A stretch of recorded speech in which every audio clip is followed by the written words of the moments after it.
we had a lot of family fights and a lot of family conflict over this. And I'm sure we came across just super ungrateful because they were really, really helping us out. Hi there. Welcome back to the Mind Your Boundaries podcast, episode number 5. I'm your host, Jessica Miller, and today we are talking about grandparent boundaries. I can't wait to dive into the world of boundaries between parents, like new parents, and grandparents. It is a tricky dance, and some families seem to navigate it flawlessly, while others, it turns into World War III. So we're going to dive into all that. I've created such a podcast treat for you today. I went and put together 5 grandparent types. It will easily help you identify, oh yeah, like that's my mom, or that's my mother-in-law, or that's my father-in-law. And then once you've identified the grandparent type, you'll pair that with the 5 boundary buckets. And this gives you like the different areas of your parenting life that you need boundaries with or around. So for example, you'll have the Cookie Monster Grandpa, and then you're going to pair that with the consumption and wellness bucket. And that's where you would know I need boundaries around consumption and wellness because we have a Cookie Monster Grandpa. So it's going to be really fun. You're going to learn a lot. I have real life scenarios, what they did. I'm going to walk you through each and every one. But before we even start, what the heck? Just change of scenery.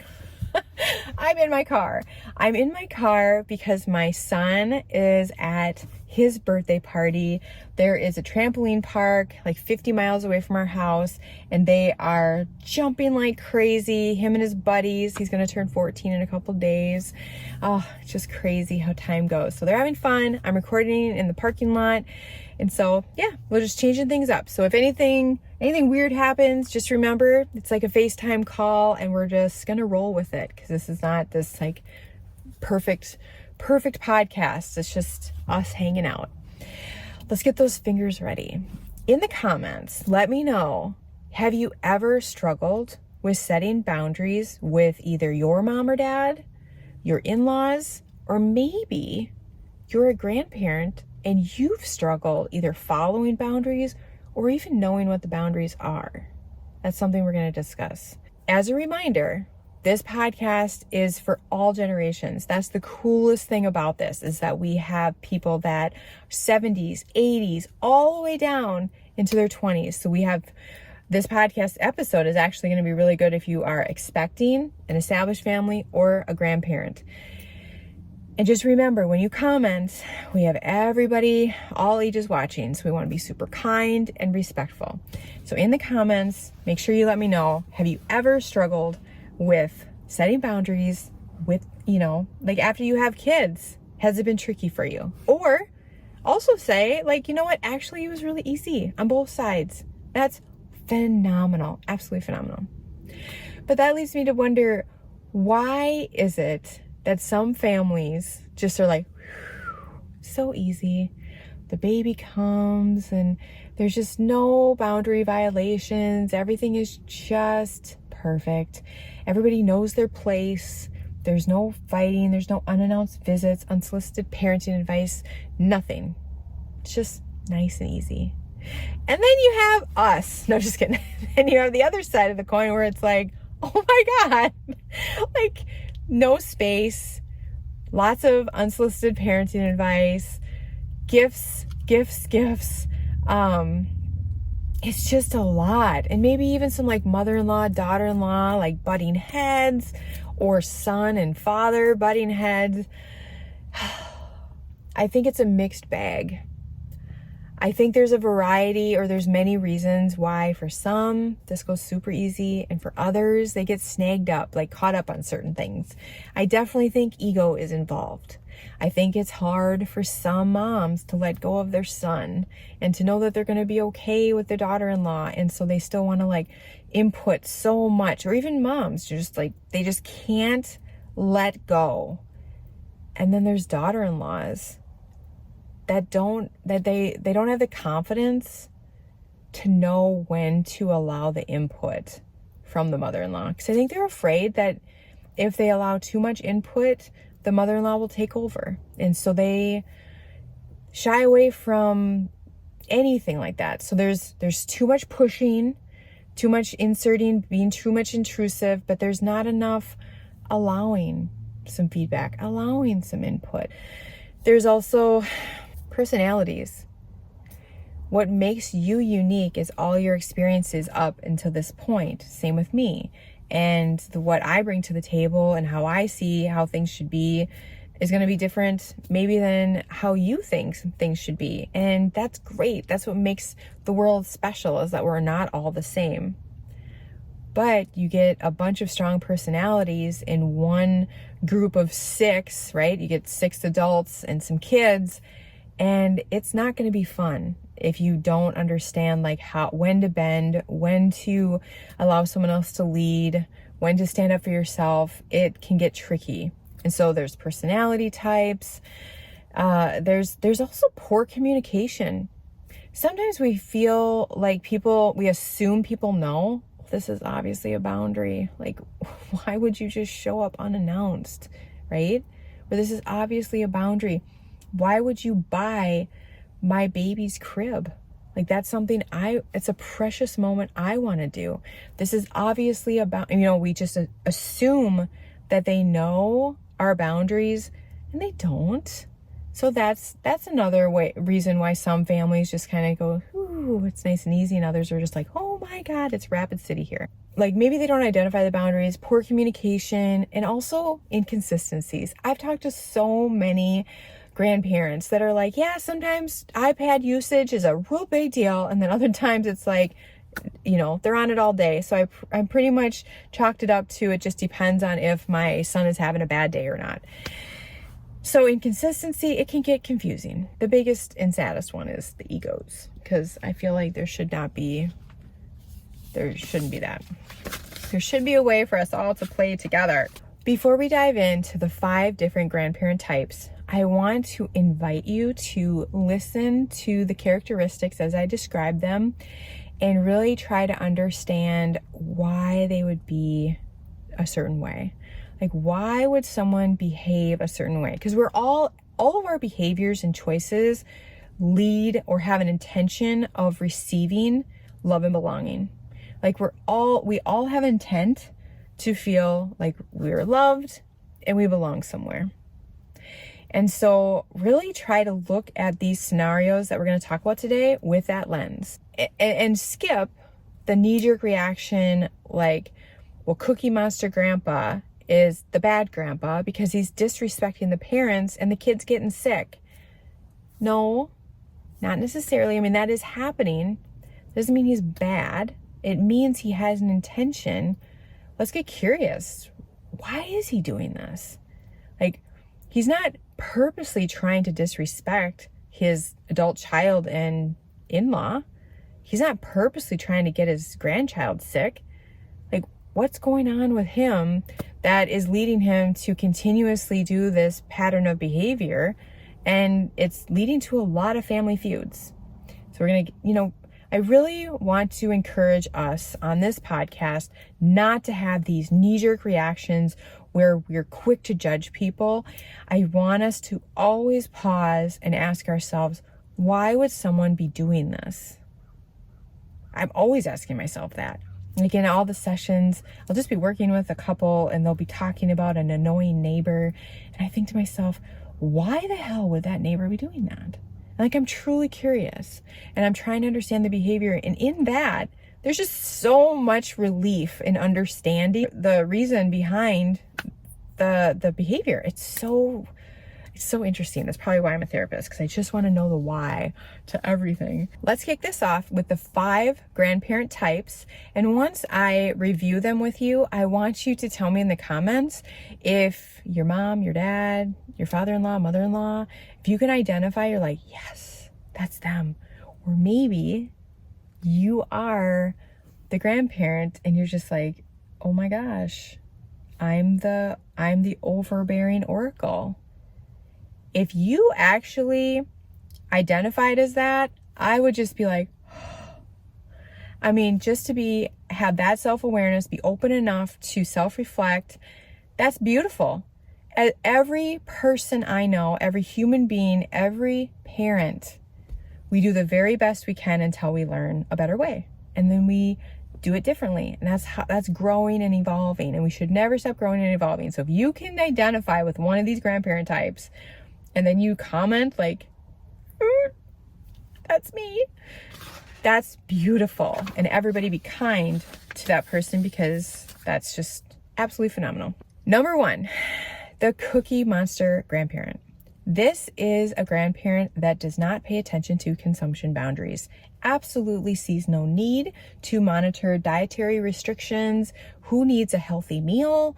There are no fruits or vegetables involved in anything, and they basically feed your child as if they have the same nutritional requirements as Buddy the Elf. And yeah, that's a nightmare when your kids come home. We all know that. And sometimes they get sick in the middle of the night. And I'm going to walk you through a scenario where Jennifer and Jack had to go through this and how they figured out balance with her dad. Number 2, the Material Matriarch. Have you ever felt so overwhelmed by a parent's generosity that it turned your house into a clutter wonderland? That's what happens when you have a Material Matriarch. It's like the stuff just doesn't stop showing up. Whether she shows with bags of food or bags of stuff or ship stuff, it's so much and it's overwhelming, and it creates just a chaotic mayhem.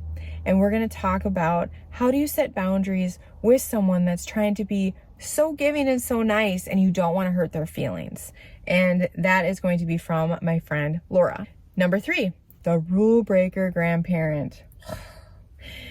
This grandparent turns every visit into a roller coaster of disobedience. They don't care what you say, basically do the opposite, all in the name of having the best time ever. Basically, when you drop your kids off, it's as if their house just transforms into Disneyland and everything goes. Kids rule. There's no parental guidance at all. I'll walk you through the less glamorous side of having a rule-breaking grandparent and what this couple, Danielle and Decker, did to mend relationship with her dad. The obligation overlord. Now, this is a grandparent that wants to be involved in everything. They wanted to come to every ultrasound, be there in the delivery room. They're at every preschool event. They're over at your house unannounced all the time. They want baby pictures, constant updates when they're sick. The amount of time this grandparent requires is so significant. And I'm going to walk you through what a couple did to set up some boundaries so they can have some balance in some of their life back with this certain type of grandparent. Number 5, the overbearing oracle. Imagine having a parent that believes their way is the best way, the only way, the right way, and they let you know all the time. They push their values, beliefs, their political ideas, just constantly giving you unsolicited parenting advice. It is obnoxious. And this is the hardest one to set boundaries with, because they tend to be very stubborn, because they believe so strongly in their ways for a lot of reasons. So I'm not going to get into the psychology of that, but I do have a very relatable story with Joe and Lisa and how they were able to successfully navigate this. But I do want to emphasize the overbearing oracle is the toughest. And now in the comments, remember, comment if you can identify with any of these, like, yes, this is my mom, my dad, whatever. Or like me, this is me. Oh my gosh, I would just... I would love it. Before we dive into the real stories, let's run through the boundary buckets or the parental boundary categories so that you know which one is, like, which type is tied to which bucket. Number 1 is consumption and wellness. Number 2 is physical stuff. Number 3 is safety. Number 4 is time. And number 5 is values. So a few things in each of the areas, just so you understand. Consumption is very self-explanatory. Sugary drinks, just garbage carbs, unmonitored tech time, that sort of thing. And then physical stuff. This is what's brought into your home, how much is brought into your home, what type of gifts. This also encompasses, physical touch. Do you make your child hug like the weird uncle that they see every other year at holiday events, or do you just allow them to do what feels most comfortable for them. So that's physical boundaries. And then we have safety. Blankets in the crib when the baby's little, seatbelts, helmets, life jackets, running off alone, like in malls, walking around town when they're not old enough.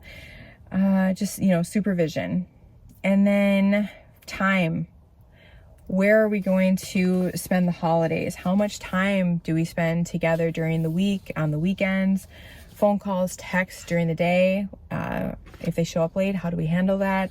So time boundaries. And then the last one is values. And there's a lot of things that go into the values piece because everybody's got an opinion about a lot of things. So we're talking religion, politics, disciplinary actions, how you should raise your kids, just pushing their personal values onto you and your kids. Also, they could be talking about you negatively with your kids. So values has a lot of different examples in that category. Each grandparent type is tied to a bucket. So let's get started and kick things off with the Cookie Monster Grandparent who struggles with consumption and wellness. Here's a story about Jennifer and Jack and how they were able to set a boundary with her dad after they struggled for months trying to get him to respect their consumption boundary. As parents, we know what it's like to have our kids come home jacked up on sugar and then crash. They're moody. Our nighttime routine just turns into an absolute nightmare. And sometimes they even get sick in the middle of the night if their diet change is so drastic. It's awful. It's very annoying. It feels very disrespectful, and we just don't get it. We're just like, just listen to us. It's very frustrating. So this was their reality, and every time their kids came home from their parents, her dad just didn't understand the struggle of the evening routine or the struggle that their kid actually got sick from it. So they asked him repeatedly, hey, can you just limit the amount of snacks? Can you limit the amount of sugary drinks? Can you make sure in between all the sugar stuff that they just have some like whole meals, like Cocoa Puffs, not throughout the day kind of thing.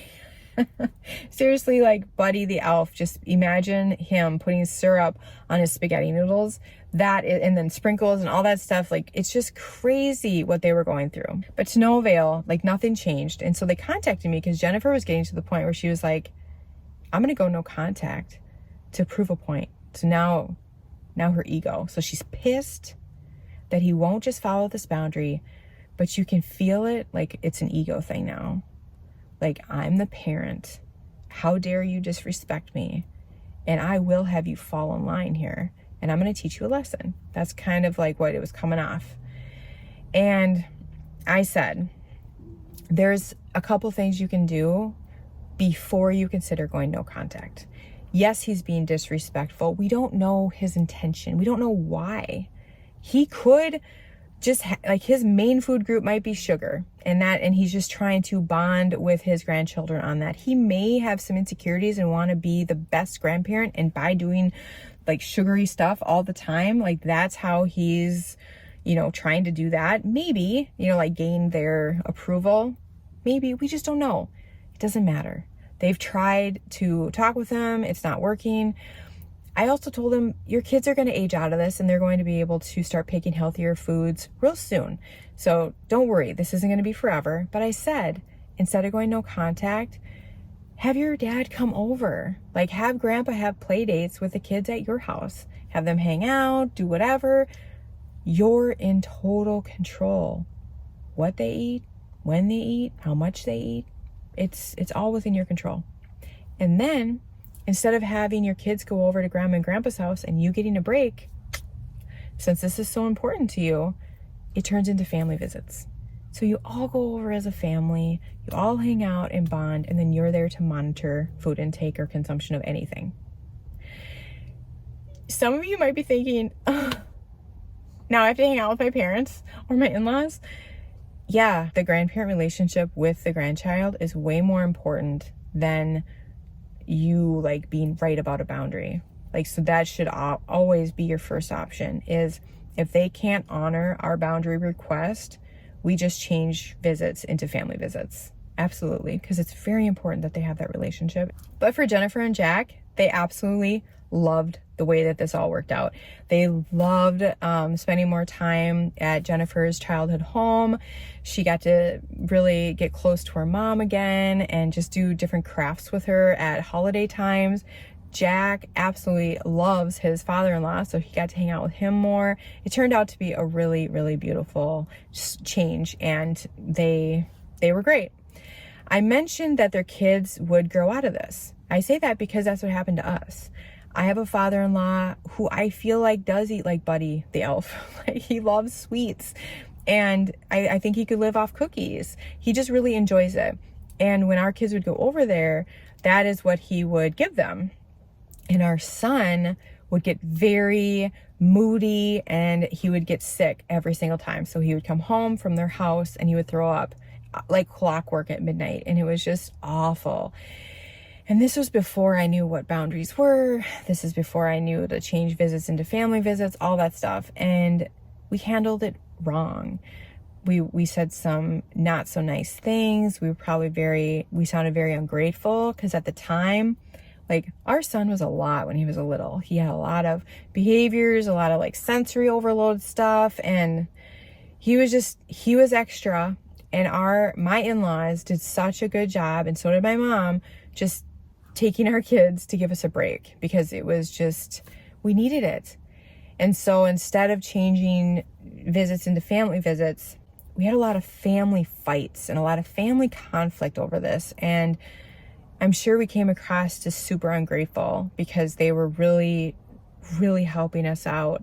And I feel really badly how we handled that. And had I known what a boundary was back then, and had we not needed a break from a little terror, we would have changed it to family visits and skipped all the snide comments and just, yeah.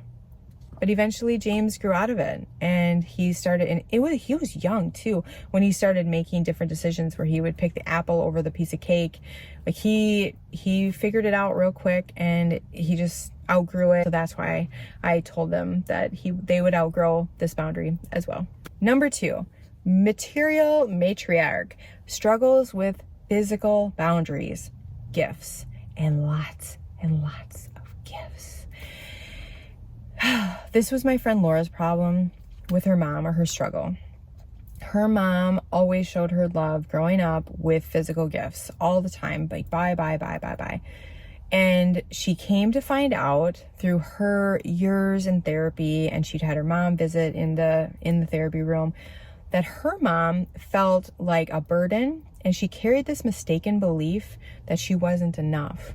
And so she would overcompensate and try to buy people's love and approval through gifts.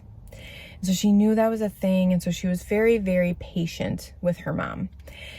Well, this was fine when it was just her, but then as soon as she got pregnant, all of a sudden her house was like the hub for all shipping trucks. We had the USPS, we had UPS and FedEx. She said sometimes they were all there at the same time. It was embarrassing, the amount of stuff that was accumulated into her home. And now it was just like a cluttered chaos. And she needed to figure something out because her husband was really getting fed up with it. And he was starting to make comments in front of her mom. So like just snide comments when she would bring over stuff, or yeah, he was really getting annoyed. So Laura knew she had to say something. This is what I had Laura do. The next time her mom came over, she grabbed her by the hand and she walked her to the kids' room. And she said, "Mom, I gotta show you something. I don't know if you realize this, but I gotta show you something." And she showed her this very full closet. And she's like, "Isn't this cool? Did you see all this? Okay, come here, I gotta show you something else." And then she showed her the hallway closet full, that was storage, full. And then she's like, "Come downstairs." Underneath the stairs, they have this storage walk-in closet, full. And she's like, "Mom, that's because of your giving heart. Like, that's because of your generosity that we have all these things, that our kids could play with a new toy every day this month because of you. And I want to thank you so much for always thinking of other people. Like, you are such a sweetheart, and just supplying us all the time with new things. Thank you.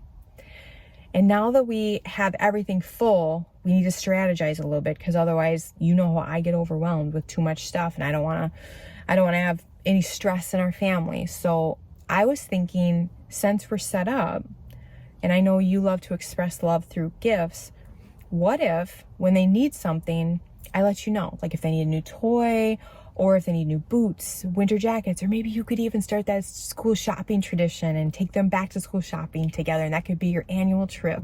Just something where we have some control or balance over the amount that's coming in. Also, we're thinking about starting family game night on Thursdays. Do you think you would like to join us? That was it. Now, what happened was, so her mom agreed to this, but what Laura did at the end by wrapping her back in to the conversation. So let's say her mom was starting to get a little like, oh, I'm starting to feel like a burden. I'm starting to feel unwanted, like uncomfortable, right? All that, my mistaken belief is getting validated. She brought her back in by saying, oh, by the way, we're thinking about having family game night on Thursdays. Do you think you would like to join us with that? Not only did she say, I would love for you to not buy as much. You don't need to buy us anymore, right? We want to spend time with you, just you, not buying anything. We just want to spend time with you, no other perks around it. How meaningful would that have been for Laura's mom to hear that? To hear like, you want to spend time with me and you want me to buy less stuff? Like it's just me you want to be with? I just love that. And it worked out great for them. It really did. And I just loved that story and the way that Laura handled it. She expressed everything. She thanked her. She made sure she knew she mattered. And then she went for her ask in a very delicate manner, like a cooperation boundary. And then she included her on a family game night to make sure her mom didn't feel like she was too much. So stinking sweet. Number 3, the rule breaker struggles with safety boundaries. Daniel's dad, Larry, tended to go around the world beating his own drum. Like he had his own business. He had to, because he would just sometimes not show up for work. He does still smoke, which bothers Danielle a lot, but she can't control him. And I have to tell you, Danielle loves her dad. He was the fun parent. They had so many spontaneous, like skip school adventures. She didn't have a lot of rules, any rules. And yeah, he just always wanted to have a good time. And she just has a lot of good memories. It worked great for her, but is not working as great for her and Decker, her husband, now that they have Chase, their son. They are very concerned because when Chase goes over there, Larry isn't good with communication. And so he's not good at checking in on the phone. And so sometimes like Danielle worries, okay, are they at the house or are they on a road trip? Like, is this like when I was little? Like, what's happening? He also encourages some pretty risky outdoor play. And, you know, of course, she knows I grew up just fine and survived. But at the same time, all it does is take one slip and you fall from a tree and he could break an arm or worse. And they have smelt smoke a few times on Chase's clothes. And that is what's really starting to get to them, because they've told him, yes, we know that you still smoke. Just do not smoke with Chase, period. This all came to a boiling head when Larry was bringing Chase home. They opened the car door. It reeked of smoke, absolutely reeked of smoke. And Larry admitted that he had been smoking with Chase in the car. Danielle completely blew her mind, started yelling, freaking out, and they went no contact that day. So they've not been in contact with Larry at all since that day. And it had been, I think at that point, it had been maybe 2 months. And they came in because Decker needed Danielle to talk to somebody because her health was starting to go bad. Like she wasn't sleeping. This no contact thing was really like not going well. Chase was having lots of behaviors. And obviously she could just imagine what her dad was going through because he loves Chase so much. So they came in, explained all this, and this is what we came up with. I told them, you have other options. I first commended them. On setting safety boundaries. It's very easy to see that like the safety boundaries is like cut and dry. Like you need to implement something. It's very hard because a lot of times you get this panic feeling and then no contact is like your go-to thing because you're just like, my child's life depends on it. And so it's this drastic, like ripping the child away from the grandparent, and it's horrific and sad and traumatizing. But as a parent, you don't know what else to do because it's a safety boundary. And so I commended them. They identified their boundary, they communicated a boundary, and then they held their boundary by pulling Chase from Grandpa. Now, I wanted to go through a couple options that they could do. Well, one main one is simply changing all visits with Larry and Chase turn into family visits. And by doing that, you make sure there's no smoking. You always know where they are.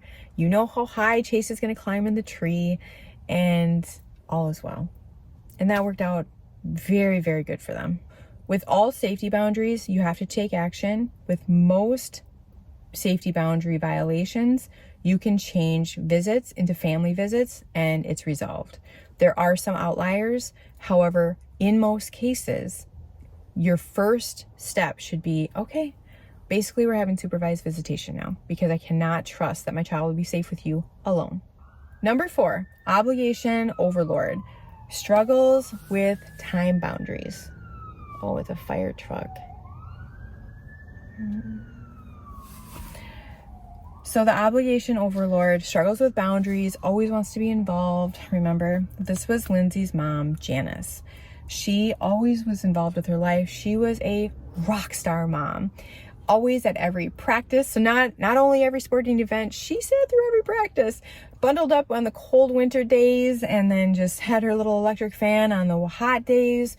She brought her little book. I mean, she was mom of the year. Such a good mom. Lindsay even stayed close to home when she went to college because she knew her mom would not be able to handle her going far. She really was tender with her mom, very, very tender.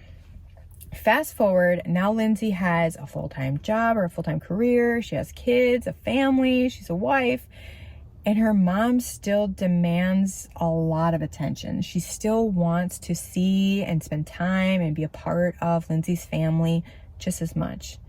And there's times where, Lindsay thinks it's okay, but there's times where she's been working a lot and all she wants to do is come home and just spend quality time with her kids.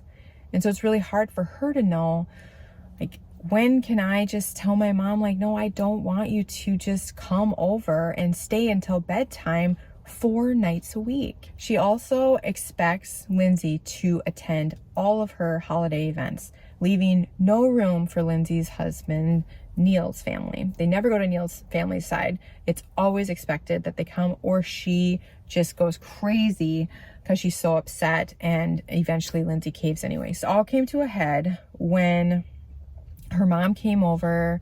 She had had just a horrible week and she was really looking forward to being with her kids. Her mom showed up unexpectedly and she just said, "Mom, you need to back off." And she said some very hurtful things, and her mom has not called now for 4 days and she feels awful, but she doesn't know what to do because she's like, I need to have some space. I just don't know how to get it. Sorry, I keep looking over here because I want to make sure if my son and his friends start coming out, they know where I am because I'm pretty far back in the parking lot. This is a real excellent example of what happens when we don't set boundaries with a loved one. When we don't set boundaries, we will get to that breaking point where it will hurt our relationship.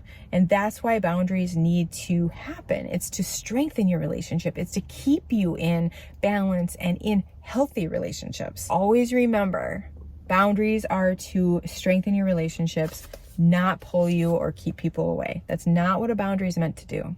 I helped Lindsay develop important boundaries. We came up with scripts, and then we mapped out her behavioral changes.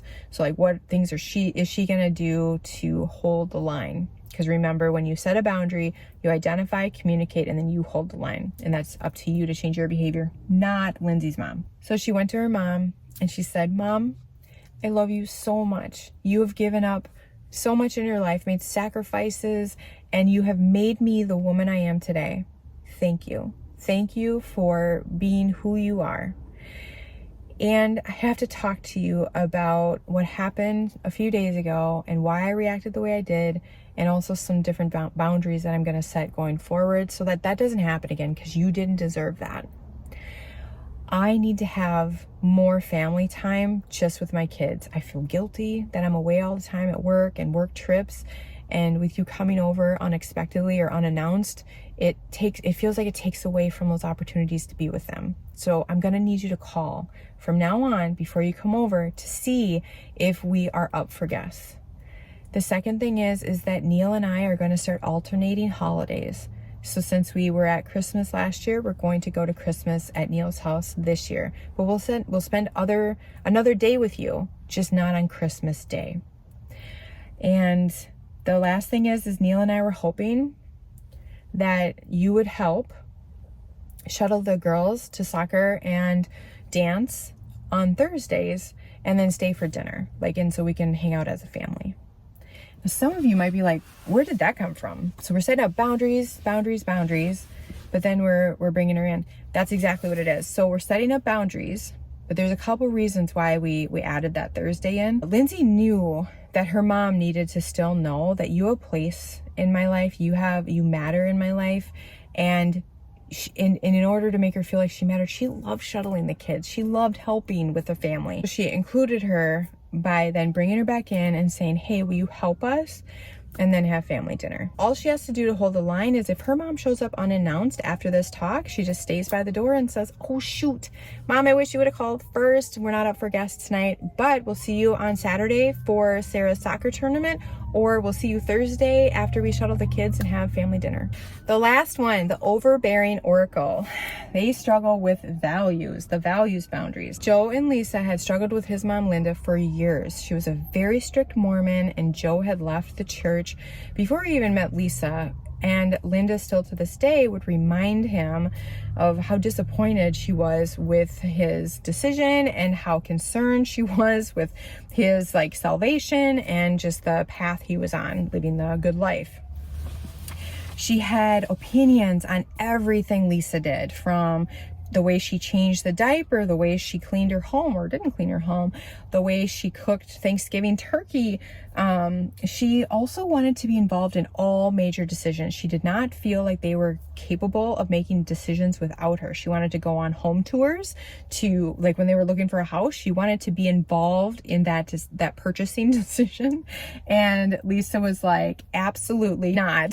This is not happening, because pretty soon I can just see your mom coming to Slumberland or wherever and picking out a bed for us as well. This is comfortable, Linda. So she didn't allow that, but because she didn't allow her in the house hunt, she has tons of negative comments about the home every time she visits, and it just cuts every single time, and they don't like it. The thing that broke the camel's back is Lisa had told her daughter to, go brush her teeth, and then her mother-in-law came in and took over and said, oh, we were actually going to go, do this, so she can do that later. And she got so pissed, she blew up and she told Linda to leave the house. And they hadn't talked to her since. And now Joe and Lisa are sitting with me wondering, what do we do? Because not only does she talk about church all the time and trying to push our values on our kids and on us, she always has opinions on how we could be doing things differently or better or her way around the house with our children, parenting. And she just hates our house. What can we do? Because she's a lot, but obviously I don't want my mom to not be in her life. The first thing I did was offer an alternative perspective on the whole church thing. I think that the mom I think Linda is worried about her son's, eternal salvation. I think she's legitimately concerned. And so once he realized it wasn't her looking down on him and trying to make him feel awful, he was able to have more grace. And so was Lisa around that. More comments about church and stuff, they allowed those because they understood she was just really concerned because she loved him. or loves him. So this is the script that Joe came up with for his mom. Mom, I know it hurt you deeply when I left the church, and that made you go into overdrive trying to make sure I was still on a good path, living the good life, because you're worried that without the church's guidelines, I might fall off. I also know that you've raised 3 kids successfully, and every time that you make suggestions to us, you're trying to help save us time and just kind of impart your wisdom. And then Lisa said, yes, and I know you're trying to help me, but it comes across as I'm doing something wrong. I should be doing something different. You know best. There's no room for my ideas. There's no room for any like autonomy or anything. And I do believe there's room for both of our ways.